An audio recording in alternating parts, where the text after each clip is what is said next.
네, 우리 전도사님께서 뜨겁게 기도를 해주셔서 네, 저도 마음이 뜨거운데요. 아무쪼록 이 순간에 그냥 지나가지 아니하고 하나님의 귀한 선물 받는 시간이 되면 좋겠습니다. 오늘 잘 아는 말씀이 눈에 확 들어오는데요. 오라, 나는 곤고한 사람이로다. 곤고한 사람이로다. 이 탈라이포로스라는 말은 곤고하다, 좀 고민에 빠져 있는 이렇게 로댕에 생각하는 사람처럼 이런 정도의 고민을 이야기하지 않아요. 실질적으로 고민에서 생각이 깊은 정도를 넘어서서 그것이 고통이 되는 자리예요. 그러니까는 이것은 많은 문제를 갖고 있는 정도가 아니라 그 문제 때문에 죽겠는 거예요. 그리고 길이 보이지 않는 듯 답답한 거고요. 그래서 이것은 좀 고상한, 나는 곤고한 사람이로다라고 하는 고상한 단어보다는 조금 더 좀 절대적으로 우리가 좀 표현할 필요가 있어요. 고통 가운데, 고난 가운데, 이 길없는 이 바닥에서 누가 나를 건져주랴 하는 그러한 안타까운 하소연의 이야기입니다. 곤고한 사람, 우리 자신들은 아마 이러한 나는 곤고한 사람이로다. 진짜 나는 이 마음에 원하는 하나님의 뜻을 이루지 못하는 육체에 갇혀있는 한심하고 답답한 사람이로다. 이런 갈등 가운데 있는 사람들은 그렇게 많지 않을 것 같아요. 그런데 우리가 말씀의 거울 앞에 서면은 우리는 여전히 여지없이 하나님의 뜻을 온전히 이루어드리기에는 부족하고 미약한, 이걸 어떻게 하면 좋죠 하나님? 하고 겸손할 수밖에 없는 존재들이라는 것이에요. 그런데 왜 그러한 생각이 나한테는 안 들죠? 말씀 앞에 서지 않기 때문에. 오늘 그 오전에 우리가 예배를 드리면서도 약간 이 언어 유희 같지만은 하나님께서 내 편이 되는 것을 우리는 즐기면서 살아오는 습관들이 있는데, 정말 중요한 것은 내가 하나님 편이냐는 거예요. 내가 하나님 편이냐. 하나님이 내 편인 것은 나를 잡으시고 나를 놓지 아니하시는 독생하신 아들까지 주셨는데 우리 생각하지 않으시겠어요? 그래서 내가 하나님의 뜻을 온전히 이루어 드리지 못하는 연약한 성도임에도 불구하고 주님 하면은 왜 하고 와서 들어주시고 잡아주시고 위로해 주시고 막 놀란 가슴 쓸어내려 주시고 이렇게 응답해 주시는 하나님이에요. 그런데 이것이 습관이 되고 이것이 마치 우리의 신앙의 정설처럼 여겨지면 안 된다고요. 하나님이 왜 라고 달려와서 우리의 손을 잡아주시는 것은 기다림이에요. 언제까지? 우리가 모든 순간 하나님을 바라보는 그 순간까지예요. 그래서 내가 하나님 편에 있어야 돼요. 그러니까는 우리 자리는 변하지 않아요. 우리 하나님 자리는 변하지 않아요. 우리 하나님 자리는 무소부재하여서 어디든지 동일하신 하나님인데 우리가 문제예요. 우리가 교회에 있으면 거룩한데 회사에 있으면은 싸나워져요. 교회에서는 참 부드러운데 집에 가면은 날카로워져요. 이게 우리 상황에 따라서 바뀌는 하나님과 나와의 관계가 아니라 어디에서 무엇을 하든지 내가 하나님의 사람인 것을 잊지 말아야 된다. 오늘 내가 오라 나는 곤고한 사람이란다. 왜냐하면 사도 바울도 그랬어요. 바울 사도도 정말 아닌 것처럼 그런 부분들이 거의 나타나지 아니하지만 막 억울한 일을 만나면 분노가 막 생기는 거예요. 말도 안 되는 사람을 보면 막 지적질하고 싶은 거예요. 그래서 이 바나바와 사울이 1차 선교 그 여정에는 같이 했지만 2차 때는 같이 가지 못하잖아요. 이 바나바는 이 성품이 어머니 같은 성품이라 그래도 그럴 수 있죠. 그래도 한 번 더 기회를 줍시다. 이렇게 해서 받아들이고 싶은 품는 그러한 마음이 있어요. 오죽하면 예루살렘 교회에서 이렇게 그냥 이 버림받은 바울까지 그 다소의 그 버림받아서 고향에서 찍소리 못하고 살아가는 그 바울에게 찾아가서 내가 진짜 좋은 사역지를 보았는데 안디옥 교회입니다. 거기 성령이 일어나고 있어요. 당신의 말씀에 가르치심이 필요합니다. 같이 가서 동역하십시다. 쫓겨난 사람도 찾아가서 이렇게 손잡아서 같이 동역해. 그러다가 선교까지 같이 가잖아요. 그게 바나바고 바울은 막 그런 걸 보면은 안 돼. 못 참아. 이거 선교 사역하다가 지 맘에 안 든다고 집으로 돌아간다고? 나는 같이 못해 하고 그냥 딱 이렇게 거절을 하는 게 이게 이 바울의, 그러니까는 이게 바울이 잘한 거냐 못한 거냐를 따지기 전에 바울은 그런 생각을 드는 거예요. 그런 생각이 드는 거예요. 나는 곤고한 사람이로다. 나는 완전치 못하구나. 하나님께서 기뻐하시는 그 자리까지 내가 못 가고 하나님께서 기뻐하시는 그 사람까지 내가 품지 못하는 아직도 나는 내가 있구나라고 하는 것이죠. 이게 곤고한 사람이라는 본질이에요. 고민이 많은 사람이 아니에요. 저도 얼마나 곤고한 사람인지 아세요?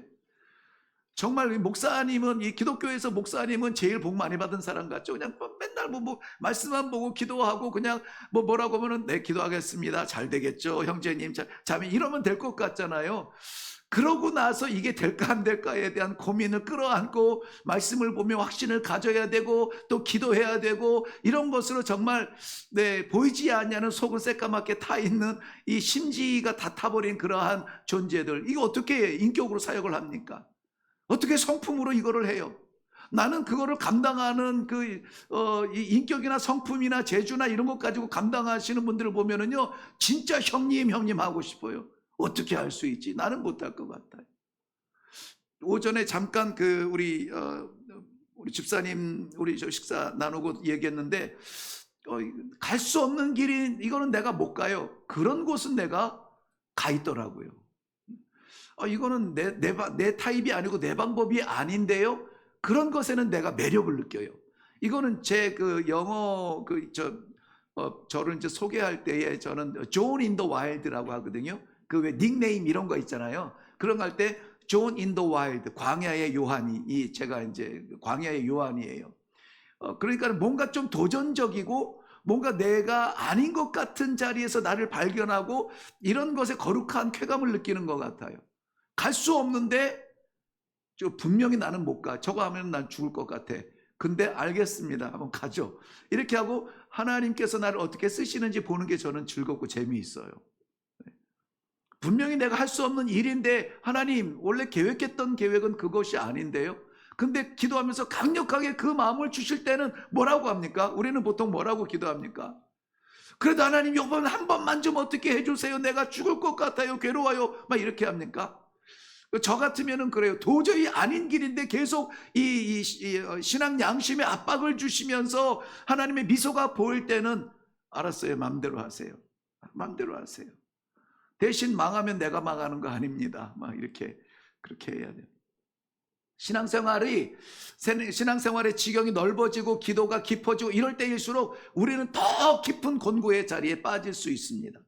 예수 믿는다고 만사형통이 아니라 그랬잖아요. 더 어렵다고요. 그냥 평범하게 살아가면 다 괜찮은데 부담 없는데 예수 믿으면은 하지 말아야 되는 것이 있단 말이죠. 네. 그래서 우리 오늘 등록하신 집사님 작은 교회를 싫다 하셨대요. 네. 왜냐하면 작은 교회 가면 나타나니까. 이미 우리 집사님 뒤에 한번 돌아보세요. 두 분 앉아 있을 거거든요. 저분들이요 보통이 아니거든요.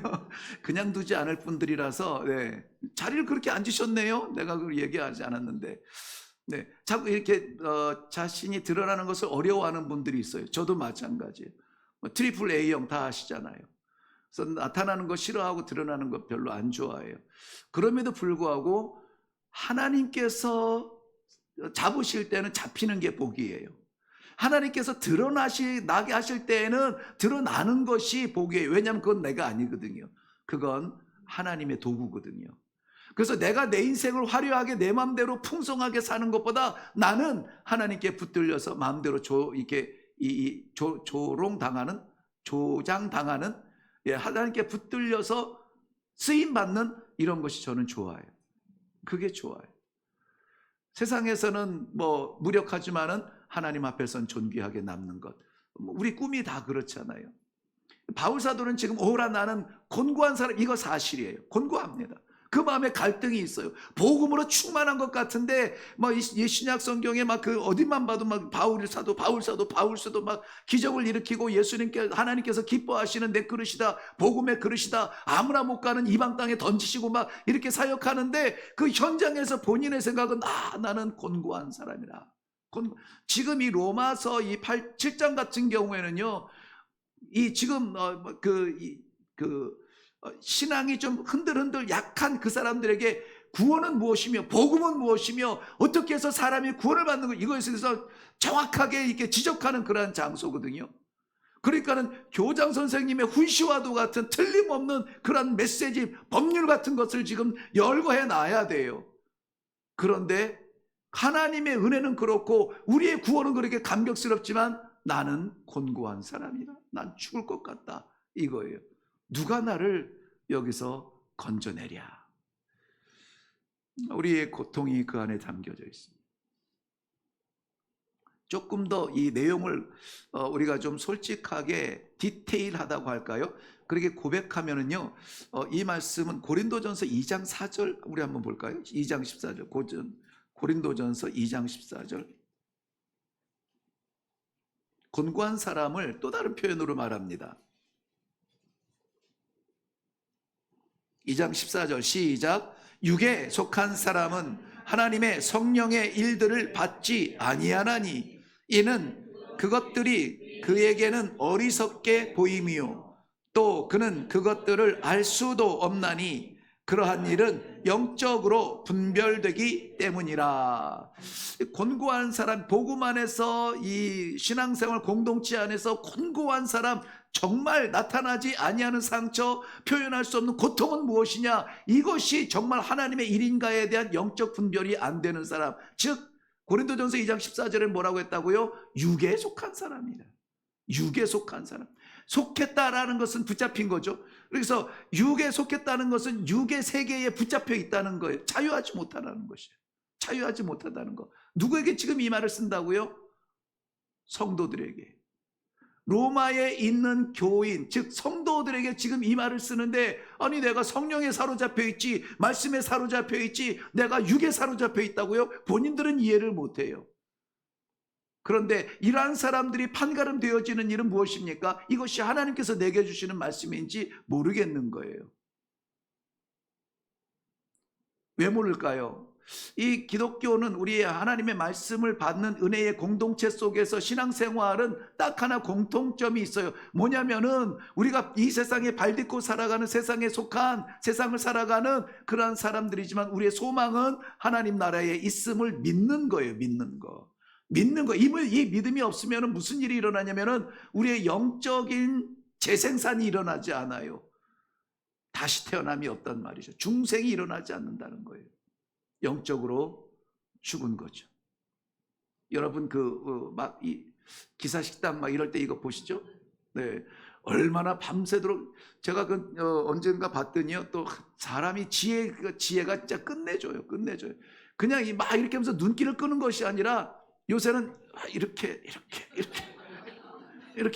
얘는 이렇게 하는데 이 판팔이 어떻게 그렇게 만들죠? 여기 좀 과학을 아시는 분 어떻게 그렇게 만들어요? 그냥 이렇게 하면서 글로 오래는 거예요. 자꾸 이쪽으로 보니까는 거기에 이제 뭐 식당이 있고 막 그래요. 얘가 이게 바람만 막 불어서면 어쩔 때는 이렇게 돌다가 어쩔 때는 이렇게 돌고 이래 줄 수도 있잖아요. 아니에요. 한결 같아요. 한결 이래가지고 그쪽으로 가보고 싶은 생각이 드는 거예요. 네. 예배를 드리고 신앙생활을 하고 직분을 받고 설령 목사를 할지라도 성경 묵상을 하고 설교를 하고 이래도요, 이것이 하나님께서 내게 주신 생명의 말씀임을 가슴 뜨겁게 받지 못하는 냉랭함이 있다면 우리는 긴장해야 되는 거예요. 육신은 앉아있는데 영적으로 죽은 상태일 수 있다는 것이죠. 이게 오늘 표현으로는 뭐냐면은 곤고한 사람이에요. 왜 곤고할까요? 미치겠는 거예요. 이해는 안 되는데 자꾸 이게 듣게 되는 거예요. 이해는 안 되는데, 받아들일 수는 없는데 자꾸 강조하는 거예요. 해야 된다. 하나님의 명령이 해야 된다. 하나님의 명령이 하면은 안 된다. 자꾸 이런 것들이 쌓아지는 거예요. 그 무게가 얼마나 무겁겠습니까? 죽겠는 거죠. 영적으로 죽었다는 말은 더 심각하고 두려운 말씀으로 우리가 지적질 하다 보면 한다 치면 하나님과의 관계가 없는 사람이에요. 하나님과의 관계가 없어요. 하나님과 관계가 없는데 예배 자리에 있을 수 있나요? 있죠.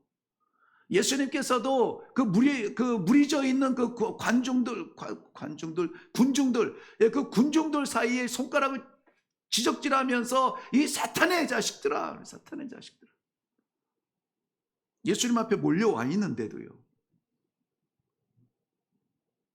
하나님의 일을 나타내지 아니하고 사람의 일을 드러내기를 원하는도다. 그러니까 교회 안에서 늘 하도 많이 말씀드려서 다양하잖아요. 다양한 분들입니다. 다양한 분들이에요. 특별히 지금 현재보다 과거를 한번 얘기하자 보면은 진짜 세상에 그런 분들이 굉장히 많습니다. 굉장히 많아요. 그럼에도 불구하고 이 다양한 사람들, 이 사람들이 예배 자리에 와서 어떻게 됩니까? 하나가 되잖아요. 그러니까는 교회론에 대해서 잘 이렇게 말씀을 가르쳐 주고 있는 예배소서 같은 경우에도 우리에게 요청하는 것이, 우리는 다양한 삶의 자리, 다양한 삶의 배경, 다양한 성격과 성향, 다양한 민족, 이방인들까지 다 포함해서 우리는 이렇게 모여 있지만 한 성령의 부르심을 받아 한 하나님의 자녀로 한 뜻을 위하여서 모여든 사람들이다. 지금도 저와 여러분들이 다양한 삶의 숙제들이 많을 줄로 믿습니다. 저 시간이 너무 지금 그야말로 바울사도 고백처럼, 오라 사랑하는 성도 여러분, 나는 공고한 사람입니다. 죽겠어요. 이러고 싶은데, 그럼에도 불구하고 이 자리에서 이렇게 찬양하며 하나님 감사합니다. 이 숙제들이 생각이 안 나요. 알아서 하시겠지. 우리의 그러한 다양한 문제들이 이 영역 밖에서 있는 이유는 뭡니까? 우리가 하나님을 아버지라 부르는 예배자로 있기 때문에 그래요. 인생의 문제들이 올챙이처럼, 개구리 그 새끼 올챙이처럼 바글바글 하면서 우리의 주변을 둘러싸고 있지만, 그러나 마치 그 가운데 찬란한 태양이 비추는 것처럼 우리의 마음이 향하는 것은 문제가 아니라 나를 바라보시는 하나님이다. 그리고 우리는 하나님의 자녀다라고 하는 이 믿음이에요.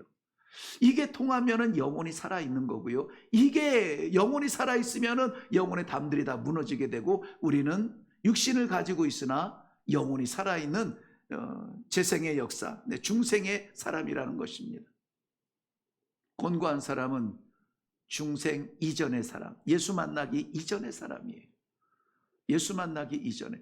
또 중생하지 못한 사람은, 곤고한 사람은 어떤 사람에게 이야기하냐면요, 예수 앞에 나와 있음에도 불구하고 여전히 어린 신앙을 이야기해요. 어린 신앙. 기도할 줄도 알고 찬양할 줄도 알고 모든 것을 할 줄 아는데, 어린아이 같은 마음으로 말씀을 받고 어린아이의 기준에서 결정을 하는 거예요. 우리 고린도전서 피고 있죠. 3장 1, 2절 한번 볼까 봐요. 어린아이 같은 신앙은 뭔가? 3장 1, 2절 시작. 형제들아, 내가 신령한 자들을 대함과 같이 너희에게 말할 수 없어서 육신에 속한 자 곧 그리스도 안에서 어린 아이들을 대함과 같이 하노라. 내가 너희를 젖으로 먹이고 밥으로 아니하였노니 이는 너희가 감당하지 못하였음이거니와 지금도 못하리라. 아멘. 오늘 본문 말씀에 돌아가서요, 23절 한번 볼게요. 23절, 아까 고린도전서 3장 1, 2절을 염두하고 오늘 로마서 7장 23절 시작. 내 지체 속에서 한 다른 법이 내 마음의 법과 싸워 내 지체 속에 있는 죄의 법으로 나를 사로잡는 것을 보는도다. 이러한 혼란스러움이 여전히 있다는 것이에요. 여전히 우리 안에는 혼란스러움이 있다는 것입니다. 중생은 한 것 같은데, 내가 예수를 그리스도라고 고백하며 성령 하나님 아버지의 체험적 역사가 있음에도 불구하고 여전히 우리는 세속적인 한계를 벗어나지 못하고 있는 그런 상태인 것이죠. 선과 악, 이것은 선하고 이것은 악한 것은 알겠지만 그 선한 것을 행할 능력은 없다. 악한 것을 거부할 수 있는 이 능력이 아직까지는 안 되고 있다. 이게 곤고한 사람. 얼마나 곤고하겠습니까? 좀 쉽게 설명을 하자면은, 이거는 뭐를 예를 들지? 도박? 예. 도박을 하는 것이 자랑스럽지는 않아요. 선생님이 밤새 도박하고 와가지고 학생들한테, 피곤해, 나 밤새 도박했거든, 너희들 알아서 자습해, 이렇게 말할 수가 없는 상황이죠. 안 돼요, 안 돼. 하면은 안 되는 줄 알아요. 자랑할 수 없는 것이에요. 그런데 그냥 그 친구들의 유혹에 빠져서, 야, 몇 년 만에 만났는데 한 번만 하자, 1시간만 하다 가라, 이러면서 도박 가운데 껴가지고 밤을 꼬박 세운단 말이죠. 안 되는 자리에 내가 있어요. 안 되는. 그러면 술을 마시면은 안 된다. 이 술 마시는 게 꼭 취하지 말라고 했으니까는 도수 낮은 걸로 해다가 이 반주에서 살짝 하는 거 이런 것 때문에 이게 죄냐 뭐 지옥 가냐 막 이렇게 막 따지고 싶은 마음들이 있죠. 그것 때문에 지옥 가지는 않겠죠. 그런데 천국에 가는 하나님의 사람 구원받은 백성들은 그런 것 가지고 고민도 안 하겠죠. 그런 차이예요. 그런 차이예요. 아닌 걸 알면서 하나님께서 하라고 하신 것만 쫓아 살아도 이 평생 우리가 얼마나 짧은 생애를 삽니까? 다 하지 못하고 살 텐데 말이죠. 하지 말라는 것까지 굳이 실험적으로 해가면서 이것이 뭐 옳으냐 그르냐 막 이것 가지고 이 앉아서 토론할 그러한 마음들이 있잖아요. 어린아이 같은 사람, 어린아이, 곤고한 자들이 예수 만나기 이전, 예수 만나도 그 마음이 성숙하기 이전. 그러면은 성도 여러분, 우리는 어떻게 하면은 이 곤고한 자의 바닥에서 일어나며 곤고한 자의 연약함에서 강건하여질 수가 있습니까? 오늘 23절 말씀에 읽은 것처럼 죄의 법 아래로 나를 사로잡아 오는 것을 보는도다. 우리 조금만 더 넘어가 볼까요? 8장, 좀 나중에 보긴 할 건데요. 8장 1절과 2절 말씀. 이제 우리가 더 이상 곤고한 사람이 아니라 벗어나서 하나님 앞에 거룩한 성도로 서기 위한 말씀들.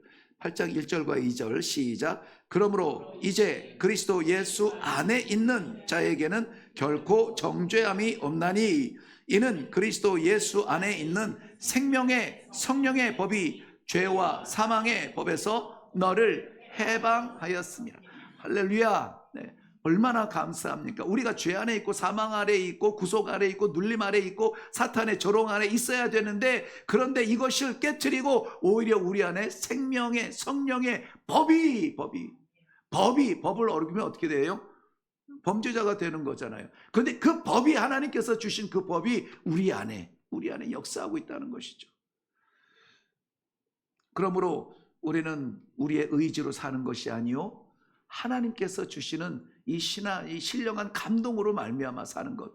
우리 집사님 오늘 이야기 나누면서 짧은 시간에 참 그 많은 것을 표현을 하시느라고 애를 많이 쓰셨는데, 저는 기억에 남는 것이 워낙 이 방향성이 너무나 좋기 때문에 새벽 예배의 감격과 은혜가 나를 나되게 하는 것. 이러한 이 신앙의 질서는요, 우리 모두에게 좀 전염이 됐으면 좋겠어요.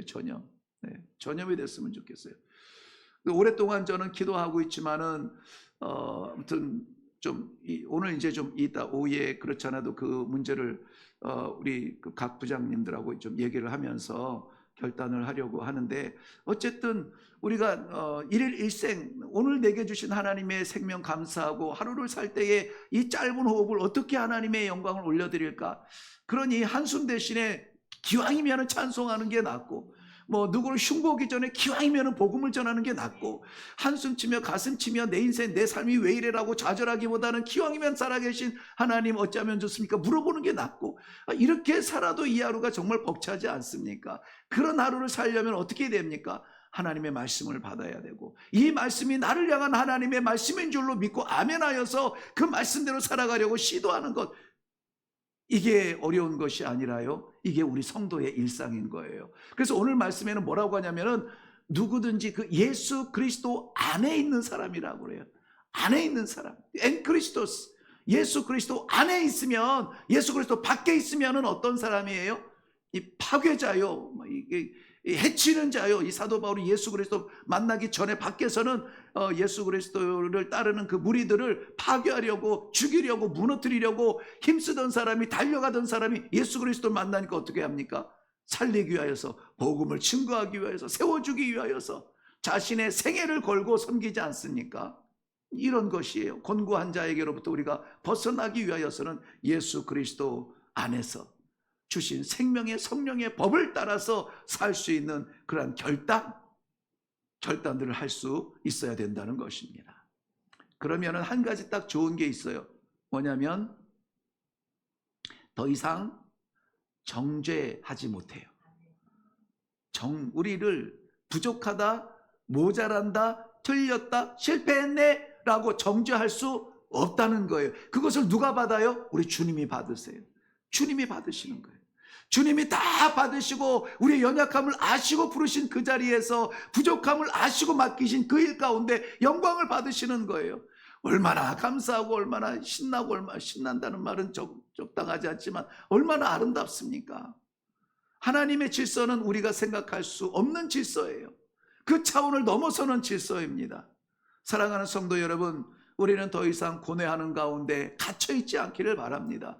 우리는 자유하게 되었어요. 우리 주님께서 그랬잖아요. 십자가의 그 보혈의 은혜로 말미암아 우리가 율법에서 자유케 되었다. 자유케 되었다. 구속하는 율법에서 자유케 되었다. 해야만 산다, 하지 말아야만 산다, 이러한 율법에서 자유케 되었어요. 우리가 마음껏 아버지 어떻게 하면 좋아요, 물을 수 있는데 그러한 가운데 우리를 불러주시는 거예요. 율법에서 자유케 된 사람들은 그 율법을 올무로 해서 우리를 넘어뜨리려고 하는 사탄으로부터, 사탄의 유혹으로부터 우리는 자유케 됐음을 믿으시기를 바랍니다. 네, 오늘 말씀 8장 1절에서도 그러므로 이제 예수 그리스도 안에 있는 자에게는 결코 정죄함이 없나니, 정죄 즉 고소 누가 잘하는 거죠? 사탄이 잘하는 거예요. 사탄이 잘합니다. 우리에게 시켜놓고 이렇게 했대요라고 이 고자질하고 고소하는 것 사탄의 주특기예요. 그런데 거기에서 완전히 자유하게 됐다. 왜? 우리의 연약함을 지키는 것은 생명의 성령의 법이라는 것이죠. 그러므로 말미암아 오늘 우리가 일어나서 찬송할 수 있는 것은 하나님 감사합니다. 나의 연약함을 버려두지 아니하시고 덮어주시고 나를 용서하시고 살리시고 불러주신 이 자리에 있게 하심을 인하여 감사합니다.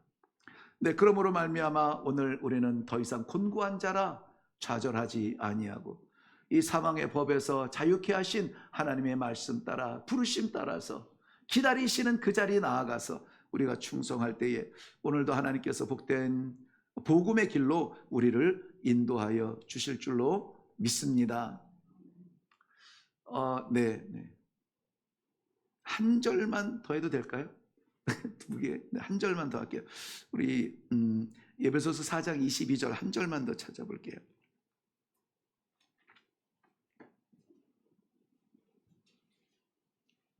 그러면 이제 우리는 어떻게 살아야 합니까? 에베소서 4장 22절 말씀 다 같이 시작. 너희는 유혹의 욕심을 따라 썩어져 가는 구습을 따르는 옛사람을 벗어버리라. 구습을 따라 지나온 발자취의 흔적, 우리의 삶의 경험, 익숙함들을 벗어버리고 뭐라고 해요? 그 뒤에 오직 너희의 심령이 새롭게 되어라. 우리는 이미 새 사람이 되었다고 했죠. 옛사람과 새 사람의 구별은 간단하게 표현하면 뭐라고 했냐면 예수와 함께하는 삶, 예수 없는 삶. 네. 그러니까 과거의 삶은 우리가 왕년에 무엇을 했던 삶이 아니라 거기에 예수님과 함께 있었어? 그럼 그건 옛사람이 아니에요. 그때나 지금이나 동일하게 예수와 함께 사는 그러한 자리라는 것이죠. 어려웠을 때라고 해서 괴로운 자리가 아니라 그 자리에 주님이 계셨으면은 그것을 추억하는 그 마음이 행복해요. 여러분, 제가 아프리카에서 20년 미전도 종족 속에 살았다고 하니까는 전부 다 이렇게 막 아이고 고생하셨겠어요, 막 어떻게 했어요, 막 이렇게 평가를 해버리잖아요. 그런데 저희로서는 정말 진짜 솔직히 고백하는데요, 참 행복했거든요. 육신 가운데 힘들죠. 뭐 말라리아 걸리고 뭐 이렇게 멀쩡한 사람이 어디 있겠어요. 괴롭죠. 이 근육들이 막 찢어지고 막 이러는데 괜찮아 이럴 사람이 어디 있겠어요. 눈물이 나고 땀이 쏟아지고 뒹굴어도 사라지지 않는 고통, 막 이런 것들로 인해서 어떻겠습니까? 그럼에도 불구하고 다시는 안 가가 아니라 그리워지는 자리예요. 하나님의 은혜가, 눈을 뜨면 은혜가 기대가 되어지고 눈 감아 잠자리에 들면 하나님의 은혜가 아니면 안 되었던 이 하루에 대한 감사가 넘치고 막 이런 삶인 것이죠. 그런 삶이에요. 선교지가 그런 곳이에요. 우리의 질서는 달라야 됩니다. 우리는 새 사람, 새 생명, 새 소망으로 살아가는 사람들이에요. 육신의 한계, 내 능력의 제한, 이 안에 갇혀있는 사람들이 아니라 그것을 다스리시는 주님을 바라보는 이 영안이 열릴 때에 내 삶의 그 자리에서 우리는 찬송할 수 있고 감사할 수 있고 기도할 수 있고 아멘할 수 있는 그러한 성도의 자리가 될 것입니다. 아무쪼록 우리 사랑하는 성도 여러분, 이 로마서를 통해서 우리의 옛사람이 깨지고 새사람이 회복이 되어지는 놀라운 축복이 있기를 주님의 이름으로 축원합니다. 기도하겠습니다. 곤고한 날이 이르기 전에, 아니 곤고한 가운데 허덕이는 상황이라면 너는 창조주 너의 하나님을 생각하라.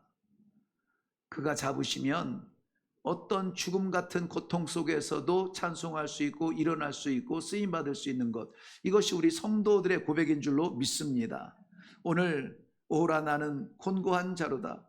믿음의 선배인 우리 바울 사도의 그 고통과 한숨이 우리의 동일한 마음이겠지만, 그러나 거기에서 건져주시고 거기에서 살려주시고 거기에서 보호 지켜주시고 그 손에 붙잡아 주시는 예수 그리스도 바라보는 믿음으로 오늘 일어나게 하여 주시옵소서. 새로운 날, 새로운 소망, 새로운 꿈을 꾸며 나아가는 자리가 되도록 축복하여 주시옵소서. 감사드리오며 예수님 이름으로 기도하옵나이다. 아멘. 이제는 우리 주 예수 그리스도의 은혜와 살아계신 아버지 하나님의 그 크신 사랑하심과 성령님의 감화, 감동, 인도, 교통케 하시는 역사가 우리의 곤고함에 빠져 있지 않도록 우리를 기어코라도 건져주시며, 말씀 안에 예수 그리스도 그 이름 안에 우리 하나님의 사랑 의자에서 나아가는 사랑하는 성도들에게 새 삶을 열어주시고, 우리의 속사람, 변치 아니하는 영원한 사람, 그 사랑으로 하나님을 바라볼 수 있도록 기회를 주시니 감사합니다. 사랑하는 성도들, 다시 힘내서 일어나는 이 자리 변치 않게 하여 주시옵소서.